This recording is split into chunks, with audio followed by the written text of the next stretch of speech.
All right, let's take a look.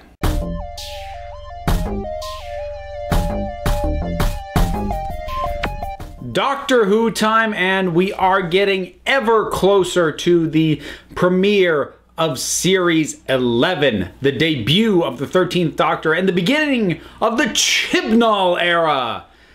And people have been asking me for a while what I think about this, because I put out my initial impressions of when Chibnall was first announced, but I didn't have a ton to say about it then. And even as time has gone on, I haven't had a particularly deep dive because looking at the man's work, it's hard to judge. I think it can be very difficult whenever you're dealing with a writer who you can't really tell looking at their stuff that they were putting their own stamp on the material. Like, you look at Moffat's scripts back during the Russell T Davies era, and you go, oh, you can see the guy's fingerprints all over this. I didn't have enough of a sense of Chibnall as a writer to really know, looking at the episodes of Doctor Who that he had done, if these were really true to him as a writer, or were these more work for hire, work on assignments? Were these storylines he was basically given and then did the best he could with, or were they things he really cared about? Now, my understanding at this point of how much of the writing process worked with Doctor Who under both Davies and Moffat, I think a little more so with Moffat though, was that oftentimes ideas would get pitched and sectioned out and then assigned to writers. So oftentimes writers who weren't, say, Moffat themselves, or like really huge names like, say, Neil Gaiman, the writers often weren't, you know, doing an idea that was truly original from them. They were given an idea and then did the best that they could with it. And from what I can tell, that was the case for most, if not all, of Chibnall's Doctor Who episodes. So again, it made things difficult to judge. So what I've decided to do is I'm going to take a look at all of his work within the Doctor Who universe, which means I'm also going to look at his work on Torchwood, because he actually was a pretty seminal and, you know, forward-pushing voice in Torchwood. He wrote a lot of the episodes of the first two series of that, and a lot of the important ones as well, especially in that second season. So I'm going to be taking a look at all this, and I thought initially that I was going to rank them, you know, the way I have with Davies and with Moffat, but it doesn't feel right at this point to be ranking this. So instead, I'm going to go through these chronologically in order of airing and just sort of tackle them one at a time and then sort of give my final thoughts at the end. So let's look back on Chris Chibnall's work to date on Doctor Who related material. And we kick things off with Torchwood and the episode Day One. And this is a bad start because I don't know about anybody else. I don't hear a ton of people talking great things about this episode, but I hated this episode so much. Like, to the point that I seriously considered not bothering watching the third episode. I hated almost everything about this. So in case you've been it's been a while since you've watched Torchwood, or if you haven't watched Torchwood at all, this is the second episode of the first series of Torchwood. It is Gwen Cooper, who's sort of the new recruit, her first day on the job, which is why it's called Day One. And so the team is dealing with basically a sex demon. I mean, it's an alien, but it might as well be. It's possessing people. It's driven by a strong sexual need. And basically this entire episode felt like the show beating you over the head with, look how mature we are! Of course, mature in the most superficial possible sense, in that there's a lot of sex and people swear and it's more violent than Doctor Who, and somehow this juvenile version of maturity is something that we're supposed to be taking seriously, but it is just so empty and hollow and meaningless, and like I said, completely beating you over the head with stuff that does not feel like it's coming out of the story. It's just shove as much adult material as possible into this episode. Let's show people that this is different from the main show. And they did show that it was different. They showed that it was crap. Now, I say that as if it's a blanket statement that all Torchwood is crap. It's not. Torchwood can be really good, but man, this Chibnall is lucky that I didn't realize he wrote this episode way back when it was first announced to be taking over Doctor Who. I would have been way more pessimistic at the time. But how will I think about him now? Well, we'll see, because let's see how he picked up if he got better. Next episode from Chibnall on Torchwood is Cyberwoman.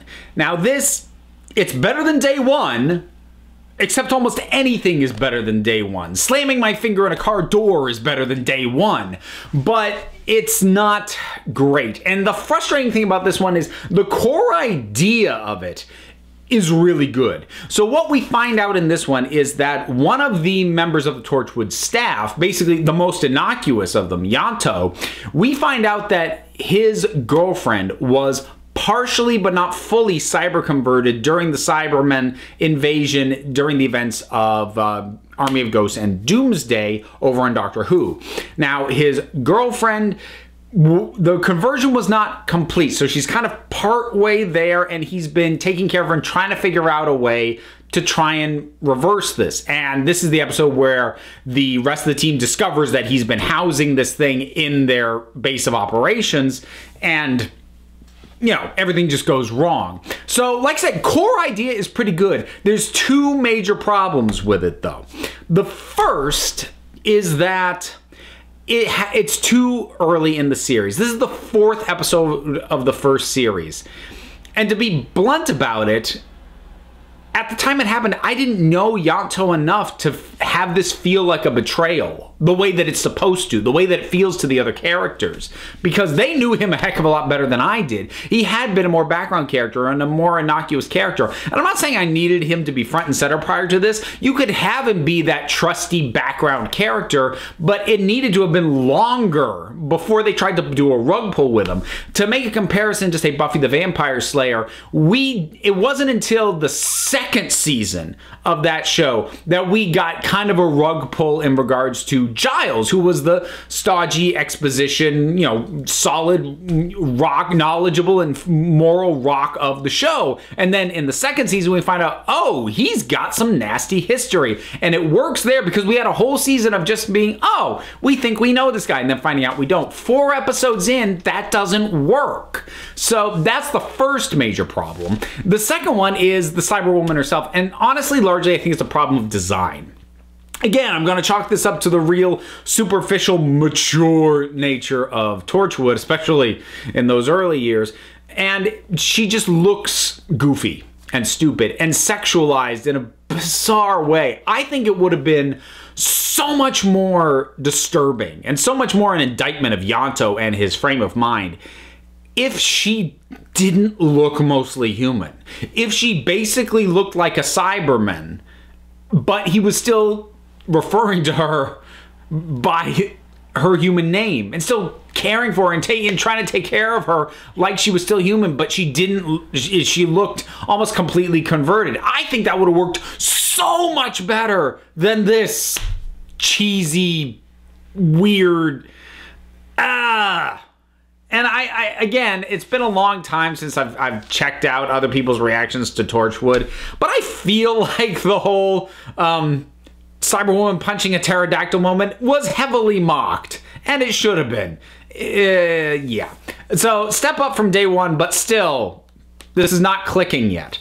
Next episode written by Chibnall for Torchwood Countryside. Now we're starting to get decent. This was one of the episodes that got me continuing to watch Torchwood because I was really on the fence up to this episode. I figured I was probably going to finish the first series, but I also thought I'm not going to watch anymore after this. But then this episode happened. And again, for folks who haven't watched Torchwood, the Torchwood team goes out into the country and they are investigating just brutality, horrible, brutal murders. And the reason they're there is because it's so bad they're pretty sure that it's alien involvement. It's the fault of the rift, which is, you know, what they keep an eye on. And as it goes along, we find out, no, this is not aliens. It's not extraterrestrials. It's just people. Really, really sick people. And this was an instance where this was a rug pull that did work. It's been a long time since I've seen it. To my memory, I did call it a little bit before the reveal, but not way in advance to the point that it totally wrecked the reveal or the episode. But even sort of realizing where it was going, it still worked because it kind of goes against what the show had been presented as being about as a whole up to that point. And we're about halfway through the first series by now, so this is a good time to try and pull rug pulls as opposed to only episode 4. So what you've got is you've got a show that every episode has been about extraterrestrials. Every single episode. Exactly how it's going on, it varies, but that's always what they're dealing with. So when they go in to deal with something and it's not that, it's like, oh, that's right. For all the aliens that show up on Earth, people are kind of terrible, or can be. Oh yeah, that's right, isn't it? And it was well delivered. It was fittingly brutal. And this first season had, and I think Cyberwoman's a real good example of this, had a difficult time balancing what were frankly campier elements and its more serious mindedness. When the show eventually got a handle on being more serious, that is generally when it was better as a show. And I feel like this was possibly the first episode that it felt like the entire episode was properly serious. There were like tiny moments of levity, tiny jokes, but there's nothing about the scenario that's funny. There's nothing about the imagery that you would laugh at. And this, I feel like, was where we started to see what Torchwood can be when it was done properly with the mood that worked for it. So this was the first piece of notably strong writing from Chibnall in the Doctor Who universe. So moving it along, we've got The End of Days, which is the series finale for the first series of Torchwood, and it is pretty good. This one I actually had to go back and rewatch. I had to reassess it because unfortunately for me, the problem was I came back. I didn't watch Torchwood as it aired. I came back to it after, you know, I think I'd gotten through, if not series 4, definitely series 3 of Doctor Who, which meant that I knew Jack came back and hooked up with the Doctor again, which is all stuff that happens after the end of series 1 of Torchwood. And knowing that Jack survives this kind of takes the wind out of the sails of the story a bit. But that's not the fault of this episode. That's my meta knowledge when I watched it for the first time.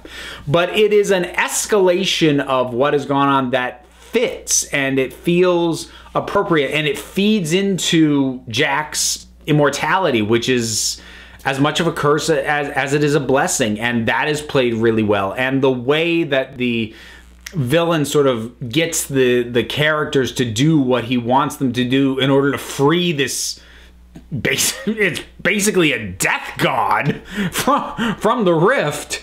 It's a pretty harrowing and exhilarating episode. I think it's possible that they overstepped with like the design of Abaddon. I think you know, between the limitations of the CGI budget and just the idea of this huge thing that it just gonna lumber over Cardiff.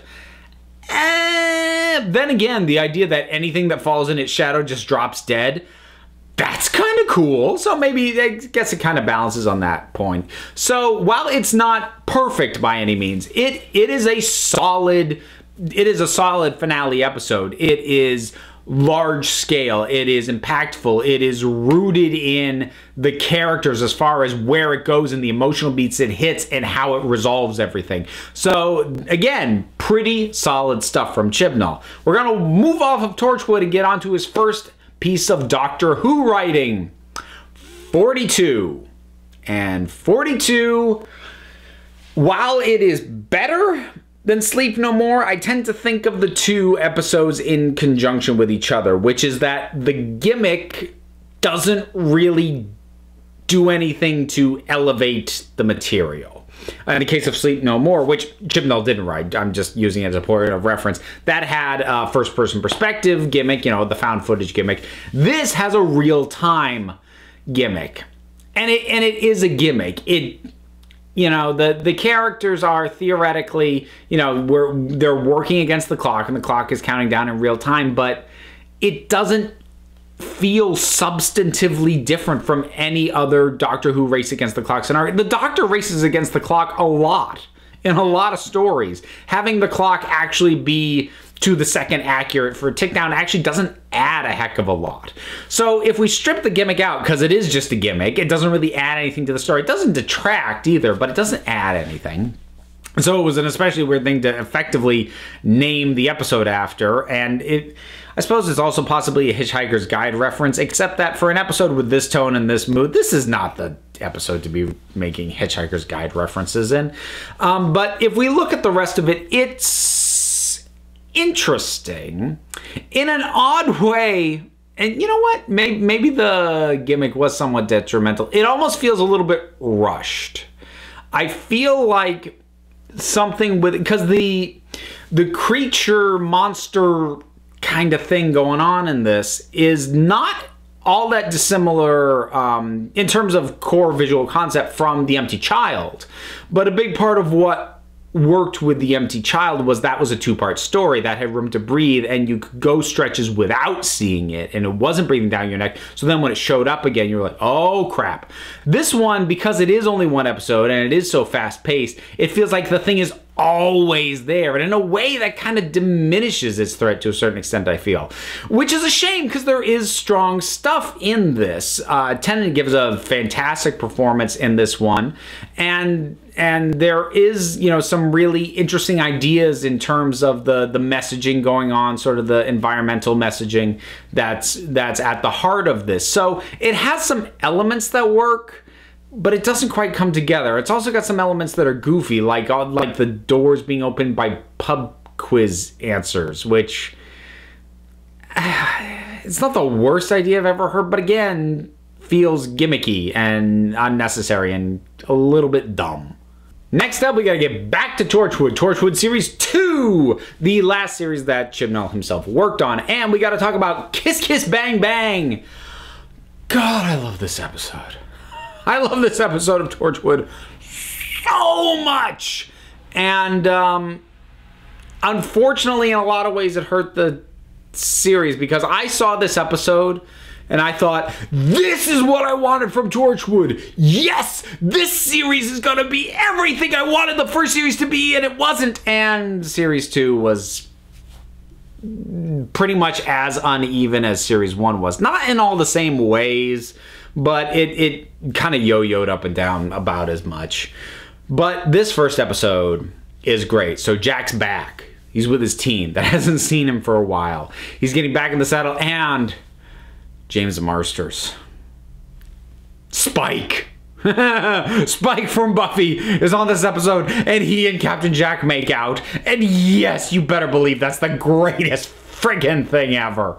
And just the feel and the vibe, and what this episode also has to a certain degree, and it's just enough of it, it's a sense of fun. Because that was always one of my big issues with Torchwood conceptually as a show, is it took Jack Harkness, who was a character initially kind of defined by his swashbuckling, devil-may-care charm, and made him really broody. And I'm not saying they didn't narratively justify it. I get why he is that way, but I don't think he's as fun as a character. I don't enjoy watching him as much when he's broody and mopey. But I feel like this episode is one of the ones that finds the balance between he's still charming, he's still fun to be around, he's still fun to watch, but he's also kind of damaged. Whereas the way that Series 1 tried to bring in fun was, you know, superficial adult fun, you know, the day one crap. But this episode really does feel like it, because it allows Jack to give that winning smile, to be just fun to be around, and to have a moment, have his moments with James Marsters, and at the same time not feel like he's been softened, not feel like he's over his damage. So this was a really wonderful balance of the elements that actually work on Torchwood. And I think as far as single episodes go, I would argue it's the best episode of the entire show. And so from that lofty place, we can only kind of go down. Not hugely, though. I'm kind of going to talk about 3 episodes in a row, because it's basically the 3-parters that make up what I would consider to be the finale of Series 2 of Torchwood. And that is Adrift, Fragments, and Exit Wounds. Now, there are things that work here and things that don't. A bit like End of Days, it hits the character notes right. It hits the emotional notes right. Especially for the core cast. And, you know, with Jack and everything that he gets poked through, that second one, Fragments especially, we got, you know, a deeper look at some of the background and some of the origins of some of these characters. And I think that was really important because some of them are dead by the end of this. And if we didn't take the extra time to be sure we zeroed in on the connections between them and the humanity of them and the history of them as people, not just, you know, members of this team, then the deaths of some of them and that very last episode would not have been as impactful as in fact they are. At the same time, there are a couple of problems as well. I'm not a huge fan of the villain of this, the character of Gray. I don't like his background. I don't like his motivation. I consider them to be cliched and kind of trite. I don't feel like the fact that he is Jack's brother feels like it means anything. It's just kind of is. And it said like, well, okay, so it's his brother. That old chestnut. Like finding out that somebody is actually somebody's relative at this point, I just think that's a twist that very rarely means anything anymore. And as far as his motivation, like this is a guy, I don't know how old he's supposed to be, but he's a guy who blames his brother because of something that happened to him when he was very, very young. And like Jack wasn't able to protect him. Jack didn't actively do anything. Jack lost track of him in an emergency, trying to get him out. He let go of his hand for a second and lost him. Didn't mean to, didn't intend to, and certainly did not do to this guy all the stuff that happened to him as a result of him getting captured by these horrendous creatures. But he's gonna blame him anyway. And I almost never buy that. I hated when they pulled that kind of crap motivation for friggin' Blofeld in Spectre. One of the many reasons I hated that movie. So, like, I'm not saying that it's impossible for me to believe that there are people who can't let a childhood issue go to the extent that they would basically devote the entire rest of their life to making the person they hold responsible pay for it. I could buy that. I've seen enough stuff in my life that I could buy that's possible, but it's not interesting.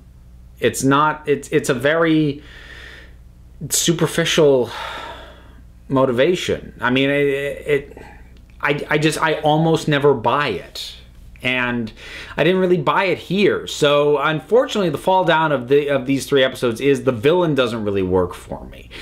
But the main cast is all working, and the progression is working, and the impact the villain is having on the story and the main cast, that's all working. It's just the villain himself as a character, not as a plot function. As a plot function, he's fine. But as a character, I don't buy him. Maybe part of it's the actor as well. Maybe a better actor could have sold it in a way that this guy didn't, because I just felt like I was getting nothing off him. Well, that wraps up Chibnall's Torchwood work. So we've got a couple more Doctor Who's to talk about. We've got the Silurian 2-parter, The Hungry Earth, and Cold Blood. So this is a pretty solid episode. It's not phenomenal, but it remains true to the heart of the original concept of the Silurians from Classic Who, not just in terms of what they are, but also in terms of what tends to happen to them. If you've never seen classic era Silurian episodes, the first of all, you have to realize the Silurians have a legitimate claim to the planet. They were here first, and then beyond that, there's always an attempt at peace, and it never works, and they end up getting wiped out. Now, in this case, they finally don't get wiped out, but you are still feeling the recurrence of, God, we were so close to finally dealing with this, and again, the Silurians cannot catch a break.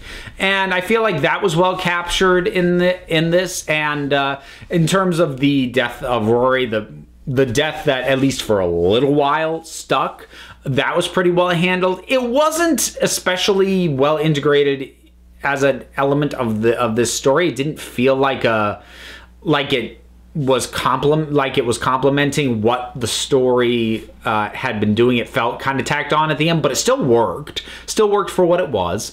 And I like the Silurians. I like the visualization of them. I like the concept behind them, and how their society appears to work, and all of that. So I do enjoy this episode. Again, it's not phenomenal, but as far as revival of classic era creatures go, it's a pretty decent one. Not great, but good. Next up, Dinosaurs on a Spaceship. I actually really like this episode. I think it's a lot of fun. I know a lot of people don't. I think they just consider it too silly, which, I mean, I can get. There are times that I do feel Doctor Who gets too silly for its own good. I do enjoy this one, though. I like the adventure vibe of it. I like there's probably too many of them, but I do like the supporting cast. And, we've got a Egyptian queen and a big game hunter, people who obviously have a history with the Doctor. We've got Rory's dad, who's kind of adorable. We've got dinosaurs on a spaceship. We've got the bickering robots, who I love. You want to talk about an actual decent tribute to Douglas Adams. These sort of bickering robots, that feels very Douglas Adams-esque. So I enjoyed them a lot. The closing note with Solomon and the way it ends is, it's not completely out of place, and it's not as jarring as some of the tonal gear shifts that didn't work in Torchwood, some of the early ones. But it is a bit of a shift from this, good fun time to, oh, the Doctor's kind of gonna kill somebody. Okay. Seems like a bit much, but like I said, even though it doesn't, I'm not sure it quite makes that transition. It's not nearly as jarring as it could have been. So this for me is one that's just a lot of fun. Again, it's no great brilliant episode, but I find it quite enjoyable. It's light fluff. And finally, last episode written by Chris Chibnall, because yeah, he has not written nearly as many of episodes of Doctor Who itself as you would have thought. But let's talk about The Power of Three, which is a pretty heavily maligned episode. And again, one that I think is better than a lot of people give it credit for. I think a lot of people hold the conclusion and the wrap-up of this episode against the rest of it. And I'm not going to say that's an invalid thing to do, because it really fails to stick the landing. The ending is very rushed and not explained exceptionally well, and the ideas that are in it seem way too big to just be tossed together at this last minute here. What bits of it I could make sense out of. It does just seem like the idea for the bulk of the episode is one thing, and then the conclusion is almost like its little pocket thing. And this doesn't work, but this, I'd actually say for the most part, does. I like the idea of both this slow invasion, these things just show up and do nothing, and the idea of the Doctor hanging out waiting for them to do something and kind of going a little stir crazy, kind of getting cabin fever by being stuck on one planet for so long. I think that's a neat idea, and I think what it brought out of him as a character.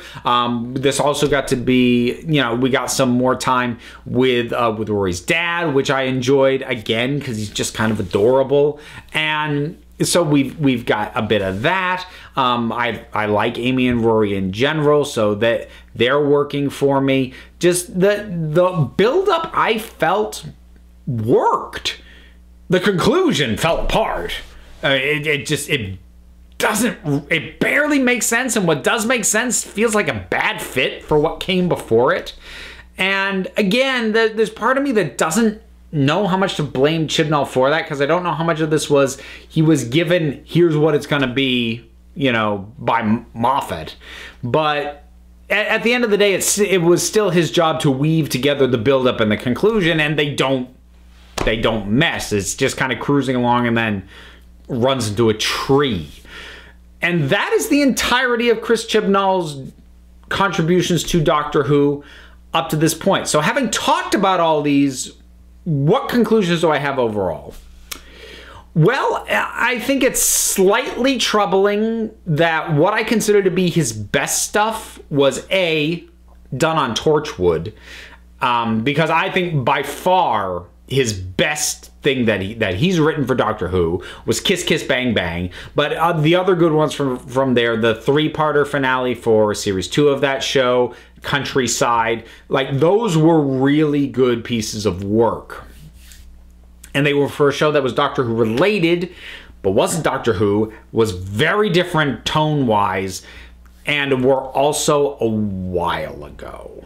His work on Doctor Who itself tops out, depending on your sort of thinking and your mentalities. His best work is probably either the Silurian 2-parter or Dinosaurs on a Spaceship, depending on whether or not you could roll with the fun of that. I know some people hate it, or, you know, either one. Neither is great. Neither is brilliant. They're both good, and even 42 is decent, but his highs aren't that high. And his lows are pretty low. That said, his absolute worst material, the dredges of his output, was the very first stuff he was writing. Day One and Cyberwoman are painful. They're really, really bad. But it does look like he got the worst of his stuff out of his system when he started. And he was better after that. Not always at the same level, and his highest level seemed to have been with a different show. So if I were to extrapolate from this, my concerns, and this is not me saying this is what will happen, because even you know, taking all this into account, he has not written for Doctor Who in a long time. He didn't write at all for it during Capaldi's era. He was off doing Broadchurch and his own stuff. So it's been a while regardless. But if I'm looking at this output, I would say my concern is whether he has adjusted well enough to be able to blend elements and tone and mood that is fitting for Doctor Who, or if he's going to shift the tone of the show to be more in line with what it was on Torchwood, which he seemed to be a little bit more at home writing and have a better handle on once he got over the stumbling blocks of the first 2 episodes he wrote. And I do not want that. I do not want Doctor Who to ever adopt the tone of Torchwood. And, you know, Broadchurch is something that I have only seen a little of. I am working my way through. I'm going to kind of deal with that a little bit later down the line. But from what I've seen of it, you know, knowing how seriously minded that is, I do worry to a certain degree about his ability to capture the fun of Doctor Who. And I know he's not incapable of that, because like I said, Dinosaurs on a Spaceship is great fun. But there are also times where his use of fun really clashes with more serious moments. I think The Power of Three is a decent example of that. So, looking at his output overall, there are a lot of reasons to be concerned. But I also do see a writer who seems to at least try to learn from his mistakes. Like the horrendous issues that exist in Day One and Cyberwoman don't recur again after that. Those problems got left behind pretty much after that.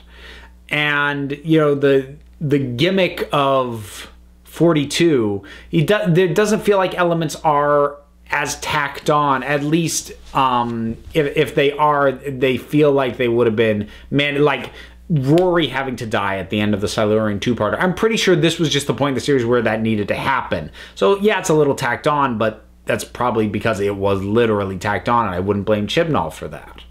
So I feel like I look at not only what he's written, but the order in which it came out. And I feel like I see a writer who isn't just trying to impose what he thinks works onto the material. I feel like I see a writer who tries something and adjusts after that, which is a good thing.